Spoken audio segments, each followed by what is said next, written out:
Hi, my name is Mark Walker. I'm the editorial director at the Fintech Times, and we're here at Seamless in Saudi Arabia for Seamless TV. I've got a great first interview for you today. I'm going to ask my interviewee to introduce himself to the camera now. Hi everyone, my name is Kareem Refaay. I am the Managing Director of the London Institute of Banking and Finance at Middle East and North Africa and GCC. And thank you, Mark, for having me. That's really good. Thank you very much for joining us. Quite exciting announcement that you've made recently. You recently launched a white paper that's really going to be looking at how firms within the region can improve on their ESG reporting more than anything else. Well, give me a little bit of background as to why you felt the report was needed. Actually, for the past 3-4 years as an institute in the Middle East, we've been very active in trying to find the regional challenges and the emerging topics. And as you know, and today we are here in Seamless, Saudi Arabia, Fintech and digital transformation is one of the big topics happening over here. So that's one element. The second element is that the sustainability and the sustainable finance element, which is now we have COP27 and COP28 happening in the region in Egypt and UAE as well. So this white paper is trying to explore, is there a bridge between fintech and sustainability? Is moving towards digital transformation and fintech implementations in the region going to give us that chance to as well become more sustainably available into the active community of sustainability and build that bridge, which will help in ESG reporting. ESG, why we choose the word ESG? Because ESG is the most common terminology to sustainability in the region over here. It's easier to people when you talk ESG language. So that's where we're trying to explore in that report. I would like also to acknowledge the hard work done by different organizations within that report. So MENA Fintech Association, our partners in that white paper report as a subject matter expert, and different colleagues from international and regional financial institutions and regulators have helped us bringing all these kind of ideas together in a paper to launch to the community within the region. So obviously the report has taken quite a while, I would imagine, to put together and research lots of areas.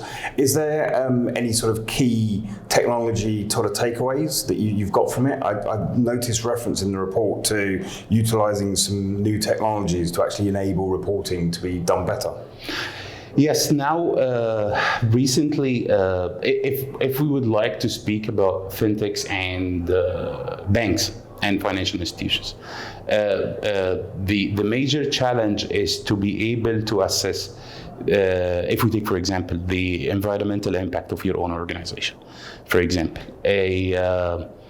through core banking systems, for example, a lot of transactions happen, and those transactions might lead to, for example, I'm trying to be very basic for a wider group of our audience. It might reflect that in branch banking, for example, you printing so many bank statements for clients and over that. If your core banking systems doesn't track such activities happen, you will not be able, where's the areas where you are affecting the environment and how you can take measures about it. So the report doesn't, we are a community of practitioners, so we don't try to recommend a specific software, but we try to give a kind of a guidelines for the community in their digital transformation journey, or for the new fintechs and startups to get a little bit conscious of their choices in the systems and softwares they use, by giving them those kind of examples and ideas about what systems can do for you if you're buying an, let's say, off-the-shelf softwares, or if you're making your enhancement towards any of the softwares, what kind of areas you need to look for, what is the impact of transactions in your ESG reports in those areas, in environmental aspects. Also, there is also a social element that is very important for people to look at, is like how, for example, if you take from fund management or from wealth management perspective, in performance of 1 year, for example, of an institute, how this have impacted, for example, generating higher wealth or supporting wider communities through the transactions. There is different aspects. For example, in Islamic banks, as we're speaking in the region over here, Islamic finance, for example, if your core banking systems doesn't give you information about late charges and late payments that you give to charities, you will not be able to put that into the ESG reporting. So that's where we're trying to tell them that how technology can save and what areas you need to look for. Okay, that sounds interesting. And obviously, as we were talking earlier, you're a very well-traveled person yourself as well. How do you see the sort of differences of the region compared to maybe some of the ESG strategies that other countries are taking? Okay, let's be very transparent over here. Middle East, especially the GCC, we are now, and even recently with the most recent development happening in the world, because this is where the most of the oil is generated and traded for the whole world. People look at our ESG and footprint as a region to the whole world, and that's sometimes where people think there is no importance for sustainability in Middle East or in GCC or Fintech, or because just like it's a rich and wealthy area and like they are the oil producers of the world, and actually they don't care about this. This is completely wrong, okay? Because actually what's happening over here, yes, I can say that this topic in the UK, for example, or in North America, US or Canada, have been in discussion for like 20, 25 years. And we've seen at recent moves in the recent 10 years, big moves from governments, visions, how to move into sustainability and digital transformation, which helps sustainability as well.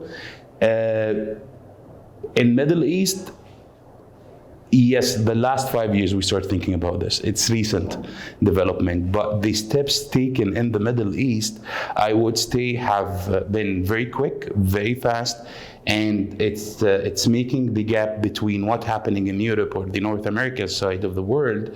We're able to catch it up faster than before. And the evident example of this is that COP 27, 28 is happening in the region 2 years in a row. It's going to be here in the Middle East and in GCC and in North Africa. Yeah, I think it's a very easy thing to look at things and say things need to go faster, which we all agree. Yeah. But actually, if you look at the pace of change over a short period that's happening in this region, it's actually quite phenomenal compared to other places which have been looking at this situation for much, much longer. So I think that's kind of very interesting to see how within your report, all of the different players within the market have come together.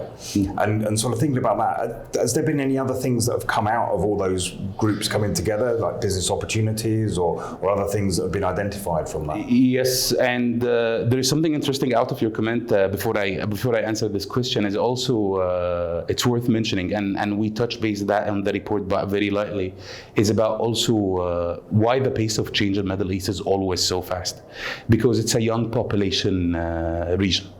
The population of age 18 to 45 is more than 65% to 70% of the overall population of Middle East and GCC.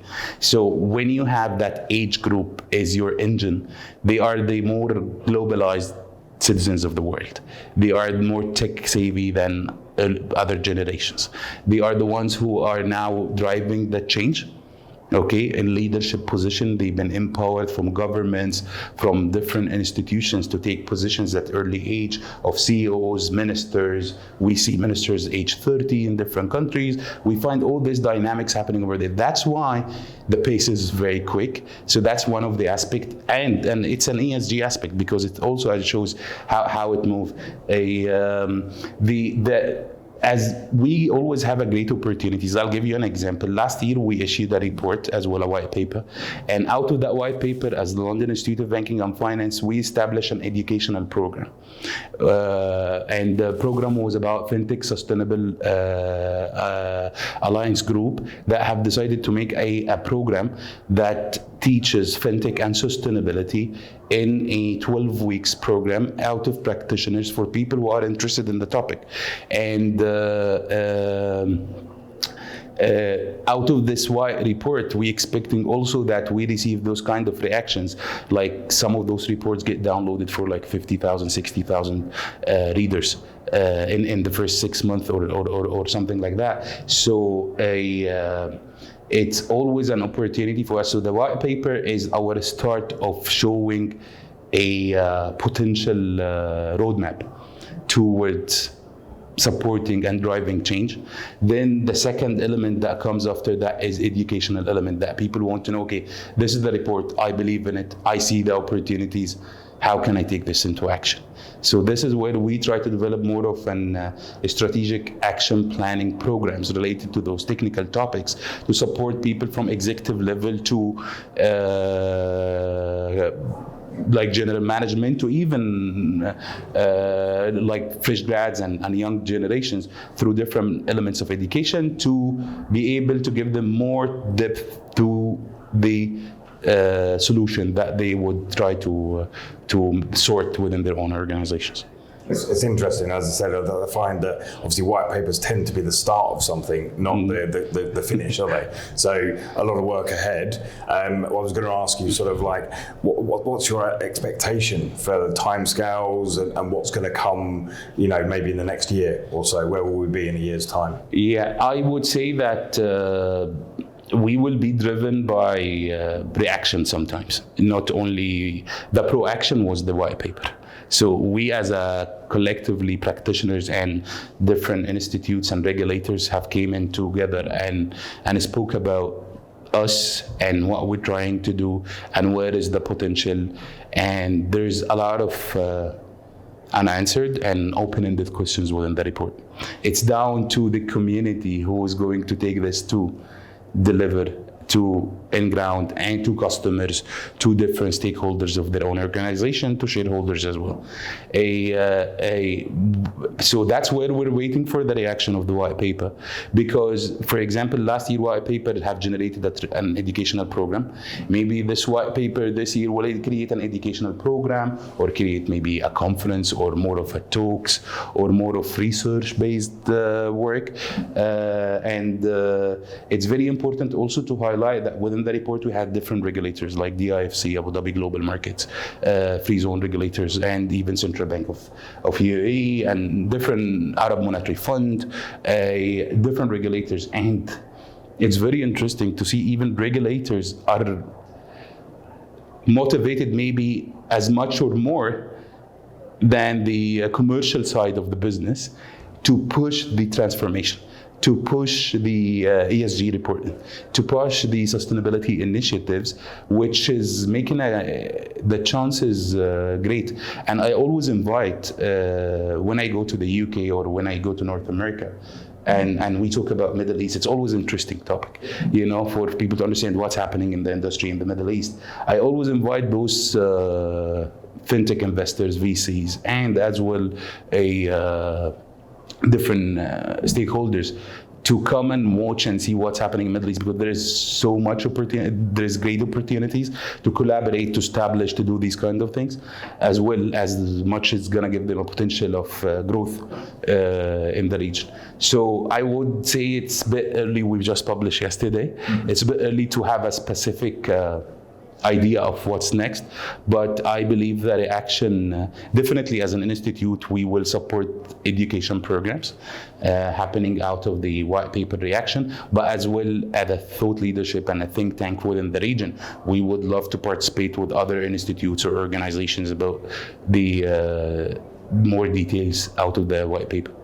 It sounds, as you said, you know, just mentioning the number of regulators and corporations that are involved in it, it sounds like it's setting quite a nice basis for a committee or a sort of a group that potentially could actually unite the message for the whole of the region, which sounds fantastic. Yes, and actually with our partners in the report, MENA Fintech Association, they are non-for-profit. We as well non-for-profit. So when you're non-for-profit, it gives you this no conflict of interest position where you can bring an ecosystem around and being able to discuss challenges and drive it for the community, because you belong to the community as non-for-profit and as a charity. So that's a good chance. And when we did the first white paper, we thought that's all one-off.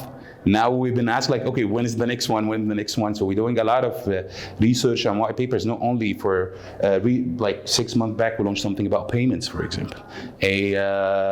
So we always get this community of practitioners talking about a challenge, debating a challenge, or researching a new horizon of development within the industry, within the region. We always try to be specific about Middle East, North Africa, and GCC in our reports. So, it's been year on year getting more audience and reactions. Fantastic. So thank you very much for joining us.